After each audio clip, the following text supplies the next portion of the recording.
Good morning! Ang araw nga, pagkatapos ko sa trabaho, bumaba ako at sinamahan ko si Gringo pumunta sa supermarket. So, itong supermarket na to ay Asian food kung saan mabibili lahat ng pagkaing Pinoy. Dito nga kami pumupunta pag gusto namin kumain ng balot, mga mais na wala sa market. So, dito kami bumibili ng mga pagkaing Pinoy. So, ayan na. Pumunta na tayo sa Continental. Pumasok na tayo. Kasi ang Asian market na malaki at malapit sa aming bahay. So, dyan kami pumupunta tuwing kami ay bibili ng mga pagkaing Pinoy. So, ayan na. Tignan natin, silipin natin kung ano lahat ang nandito. Ayan. So, mabibili lahat natin ang ating gusto. Parang nasa Pilipinas ka din dahil mabibili mo lahat ng gusto mong Filipino food. Nandyan na yung mga pansit, mga kinakain nating saba, mga yan.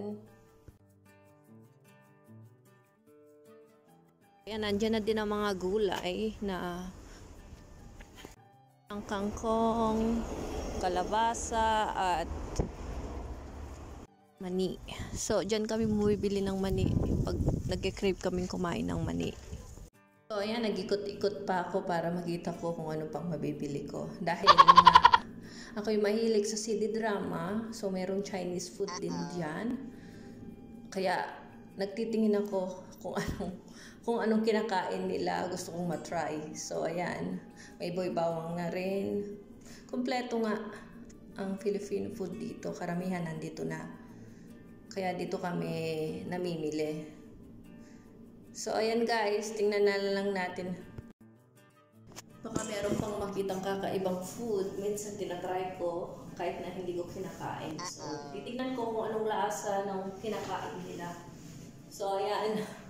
Tingin-tingin. So, kumuha nga kami ng mga biskuit, mga yan. Mahilig ako sa boy bawang. Siyempre, Pilipino nga, diba? So, mahilig ko na.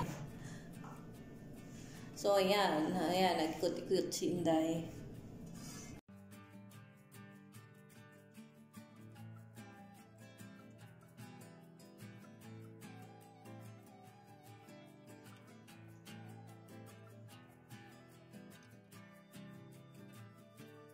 Ayan o, hindi mo walang Ligo sardines, meron ding mega. So, parang nasa Pilipinas ka lang talaga. So, makakain mo lahat. Yun lang, syempre, iba yung fries dito. Kaya, ayan na. So, dito rin ako bumibili ng aking coconut milk at coconut oil. Dahil sa mga naglo-low carb is coconut oil or olive oil ang ginagamit. Ina-alternate ko para hindi nakakasawa. So, ayan guys. Kumuha na rin kami ng mais dahil napakatamis ng mais kahit hindi yan fresh. Frozen na yan. Pero napakatamis. So, ayan guys. Gustong-gusto kasi ni Gavin. So, ayan na. Bayaran time na. At magpapaalam na ako. Bukas na ulit. Bye-bye!